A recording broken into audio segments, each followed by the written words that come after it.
اعوذ باللہ من الشیطان الرجیم بسم اللہ الرحمن الرحیم۔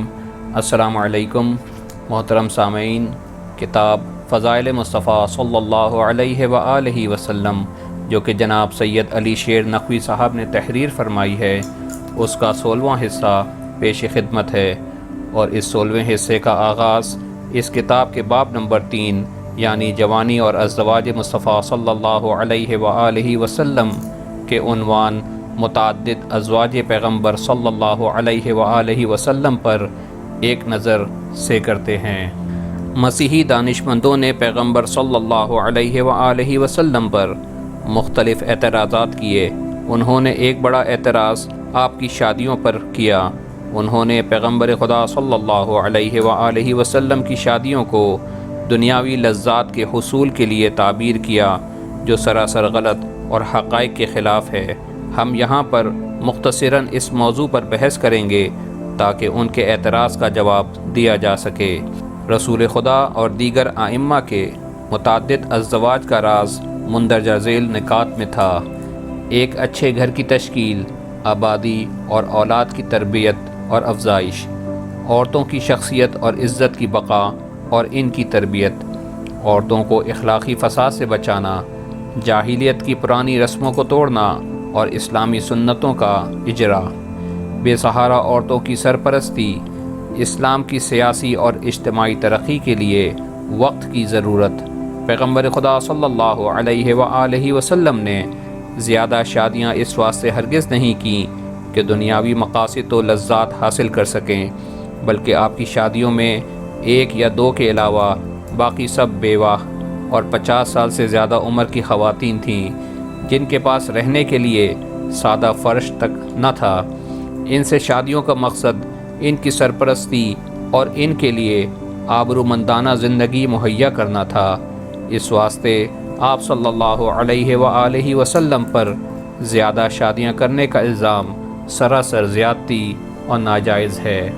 عنوان ہے علی علیہ السلام جناب خدیجہ سلام اللہ علیہا کے نور چشم۔ جناب رسول خدا اور جناب خدیجہ سلام اللہ علیہا کی شادی کو 5 سال گزرے تھے کہ امیر المؤمنین علی علیہ السلام نے اس دنیا میں آنکھ کھولی۔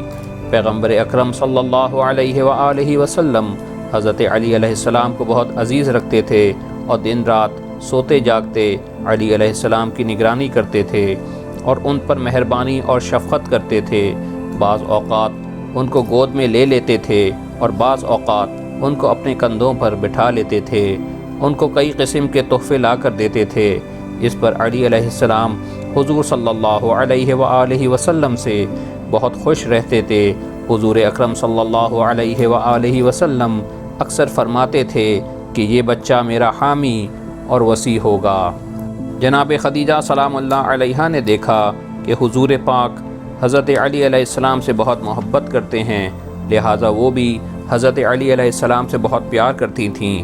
علی علیہ السلام کو نہلاتیں اور صاف ستھرا لباس پہناتیں، اچھی اور خوبصورت قمیص ان کو دیتیں، اپنی کنیزوں اور غلاموں کو حکم دیتیں کہ علی علیہ السلام کو اٹھائیں بغل میں یا کندھوں پر اور ان کو تفریح کروائیں۔ وہ حضرت علی علیہ السلام پر شفقت و مہربانی کرتیں۔ اس طرح جناب خدیجہ سلام اللہ علیہا ہمیشہ حضرت ابو طالب علیہ السلام کے گھر آمد و رفت رکھتی تھیں۔ جناب ابو طالب اور ان کی زوجہ فاطمہ بنت اسد بھی جناب خدیجہ سلام اللہ علیہا کی بڑی عزت کرتے تھے۔ مختصر یہ کہ حضرت محمد مصطفیٰ صلی اللہ علیہ وآلہ وسلم اور جناب خدیجہ سلام اللہ علیہا دونوں حضرت علی علیہ السلام سے ایسی والہانہ محبت کرتے تھے کہ لوگ حضرت علی علیہ السلام کو مخاطب کر کے کہتے تھے، یہ حضرت محمد مصطفیٰ صلی اللہ علیہ وآلہ وسلم کے بھائی ہیں اور وہ ان سے سب لوگوں سے زیادہ محبت کرتے ہیں، اور یہ جناب خدیجہ سلام اللہ علیہا کی آنکھوں کا تارا ہیں۔ اگلا عنوان ہے پیغمبر صلی اللہ علیہ وآلہ وسلم کا طرز زندگی اور جناب خدیجہ سلام اللہ علیہا۔ جناب رسول خدا صلی اللہ علیہ وآلہ وسلم بعثت سے پہلے ہر ماہ چند شب و روز اور ہر سال ماہ رمضان کوہ ہرا کی چوٹی پر اللہ کی عبادت کی غرض سے گزارتے تھے۔ وہ خدا کی عظمت و بزرگی، خلقت انسان اور کائنات پر غور و فکر کرتے ہوئے خدا کی بارگاہ میں سجدہ ریز رہتے۔ یہ آپ کی ایسی عبادت تھی جس کی بنیاد عقل اور خدا کی ذات میں گہری سوچ پر تھی۔ کوہ ہرا ایک بلند پہاڑ ہے جو مکہ کے شمال مشرق میں تقریباً 6 کلومیٹر کے فاصلے پر عرفات کے راستے میں واقع ہے اور مکہ شہر تقریباً اس کے دامن میں واقع ہے۔ یہ پہاڑ مکہ کے دوسرے پہاڑوں سے جدا ہے اور ان سب سے اونچا اور بڑا ہے۔ اس پہاڑ کے دامن میں ایک غار ہے جسے غار ہرا کہتے ہیں۔ یہ غار بڑے بڑے پتھروں کے ٹکڑوں سے بنی ہوئی ہے۔ اس غار کے دہانے کا رخ خانہ کعبہ کی طرف ہے۔ اس غار کی بلندی ایک میانہ قد انسان کی بلندی کے برابر ہے۔ اس کی چوڑائی اس سے کچھ کم ہے اور ایک شخص بمشکل اس میں سو سکتا ہے۔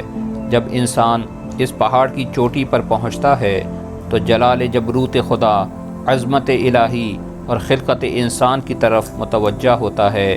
بے ساختہ اس کی زبان سے صرف یہی کلمہ نکلتا ہے، اللہ اکبر، یعنی بے شک اللہ سب سے بڑا ہے۔ امام ہادی علیہ السلام فرماتے ہیں کہ پیغمبر اسلام صلی اللہ علیہ وآلہ وسلم جب شام کے تجارتی سفر سے واپس پہنچے تو جو مال و دولت میسر آیا وہ غرباء اور مساکین میں تقسیم کر دیا۔ خود ہر روز صبح کوہ ہرا کی چوٹی پر تشریف لے جاتے اور وہاں عظمت خدا کا نظارہ کرتے تھے۔ اپنے تصور میں دریاؤں، سمندروں، صحراؤں، گلستانوں، میدانوں اور ریگستانوں کا ادراک کرتے۔ ان سب قدرت الہیہ کے آثار کو باطن کی آنکھ سے دیکھتے کہ کس طرح یہ سب اپنے خالق و پروردگار کی عبادت کرتے ہیں، کیونکہ کائنات کا ذرہ ذرہ اپنے خالق کی حمد و ثنا کرتا ہے اور اس کی عبادت کرتا ہے جس طرح اس کی عبادت کا حق ہے۔ پیغمبر خدا صلی اللہ علیہ وآلہ وسلم کی عملی زندگی کا آغاز اسی کوہ ہرا سے ہوا۔ آپ ہمیشہ مادی دنیا سے الگ تھلگ ہو کر تنہائی کی تلاش میں رہتے تھے جہاں اس پروردگار کی حمد و ثنا بجا لائیں اور عبادت خدا میں مصروف رہیں۔ آپ صلی اللہ علیہ وآلہ وسلم کا 40 سال تک یعنی اعلان بعثت تک یہی معمول رہا۔ آپ عشق خدا میں غرق رہتے تھے۔ بالآخر آپ صلی اللہ علیہ وآلہ وسلم نے منشاء الہی کے تحت اعلان بعثت کیا۔ جناب خدیجہ سلام اللہ علیہا کی عمر اس وقت 55 سال کے قریب تھی۔ آپ نے اپنے عظیم شوہر کی باطنی کیفیت کو جانچ لیا تھا، لہٰذا وہ کبھی بھی ان کی تنہائی پسندی اور عبادت الہی پر معترض نہ ہوتی تھیں اور کبھی بھی ان کو اپنی گھریلو زندگی کی مصروفیات میں نہیں الجھاتی تھیں، بلکہ جب بھی حضرت محمد مصطفی صلی اللہ علیہ وآلہ وسلم کوہ ہرا کی جانب جاتے تھے جہاں آنا جانا آسان کام نہیں، جناب خدیجہ سلام اللہ علیہا آپ کو خدا حافظ کہتیں اور دیر تک آپ کی راہ کو دیکھتی رہتیں، یہاں تک کہ پیغمبر اسلام صلی اللہ علیہ وآلہ وسلم آنکھوں سے اوجھل ہو جاتے۔ بعض اوقات خود بھی آب و غذا پہنچانے کی غرض سے غار ہرا تشریف لے جاتیں یا خبرگیری اور حفاظت کی نظر سے غار ہرا کا چکر لگاتیں۔ بعض اوقات آپ کی عبادت اور خلوت میں محل ہوئے بغیر آپ کی خیر و عافیت معلوم کرنے کے لیے دوسرے افراد کو بھی بھیجتی تھیں۔ ہاں، شاید اسی واسطے حضور اکرم صلی اللہ علیہ وآلہ وسلم ایسی شریک حیات چاہتے تھے جو نہ صرف ان کے عظیم روحانی اور معنوی کاموں میں مانع نہ ہو بلکہ ان کاموں میں ان کی پشت پناہی بھی کرے۔ در حقیقت جناب خدیجہ سلام اللہ علیہا انہی خوبیوں کی حاملہ خاتون تھیں۔ اگرچہ حضور اکرم صلی اللہ علیہ وآلہ وسلم نے ابھی اعلان نبوت نہ کیا تھا اور خورشید اسلام ابھی طلوع نہ ہوا تھا، لیکن جناب خدیجہ سلام اللہ علیہا کا عقیدہ اور ایمان اس وقت بھی وہی تھا جو اعلان نبوت کے بعد تھا، اور وہ شروع سے ہی آپ کی زبردست حمایت اور مدد کرتی چلی آ رہی تھیں۔ جناب خدیجہ سلام اللہ علیہا آپ کے مقام اور منزلت کی معرفت رکھتی تھیں۔ آغاز بعثت ہی میں ایک روز کا ذکر ہے کہ جب پیغمبر اکرم صلی اللہ علیہ وآلہ وسلم گھر میں تشریف لائے تو جناب خدیجہ سلام اللہ علیہا نے دیکھا کہ گھر نورانی ہو گیا ہے۔ فوراً پوچھا کہ یہ نور، یہ روشنی کیسی ہے؟ پیغمبر اسلام صلی اللہ علیہ وآلہ وسلم نے فرمایا یہ نور نبوت ہے، بس آپ کہیں لا الہ الا اللہ محمد الرسول اللہ، یعنی خدا کے سوا کوئی معبود نہیں اور حضرت محمد مصطفیٰ صلی اللہ علیہ وآلہ وسلم اللہ کے رسول ہیں۔ جناب خدیجہ سلام اللہ علیہا نے جواب میں کہا طالما عرفت ذلک، یہ بات کہ خدا کے سوا کوئی معبود نہیں اور حضرت محمد اللہ کے رسول ہیں تو میں نے بہت عرصہ پہلے ہی جان لی تھی۔ اگلا عنوان ہے تعریف خدیجہ سلام اللہ علیہا زبان حضرت آدم علیہ السلام۔ ہم آپ کی توجہ ایک بڑی دلچسپ روایت کی طرف دلانا چاہتے ہیں جس سے جناب خدیجہ سلام اللہ علیہا کی وفاداری، بے لوث خدمت، محبت اور نرم دلی ظاہر ہوتی ہے۔ یہ صفات حضرت آدم صفی اللہ جو اس روئے زمین پر پہلے انسان تھے، جناب خدیجہ سلام اللہ علیہا کی ولادت سے کئی ہزار برس پہلے بیان کر گئے تھے۔ حضرت آدم علیہ السلام نے فرمایا قیامت کے روز میں تمام انسانوں کا باپ اور سردار ہوں گا، لیکن میرے بیٹوں میں سے ایک بیٹا جس کا نام محمد صلی اللہ علیہ وآلہ وسلم ہے مجھ سے دو فضیلتوں کی وجہ سے افضل ہوگا، جو یہ ہیں ان کی بیوی یعنی جناب خدیجہ سلام اللہ علیہا ان کی انتہائی وفادار، شریک کار اور غم خوار ہوں گی، جبکہ میری بیوی حوا اس بلندی تک نہیں پہنچی ہوئی ہیں۔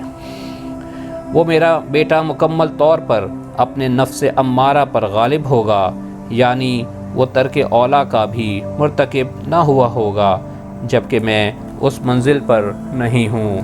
وما علینا الا البلاغ المبین۔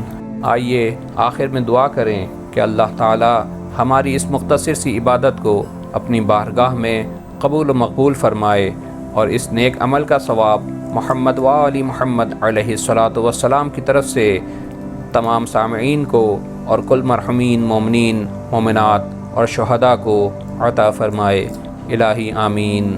اللہم ارزقنی شفاعت الحسین یوم الورود، اللہم صلی علی محمد و آل محمد۔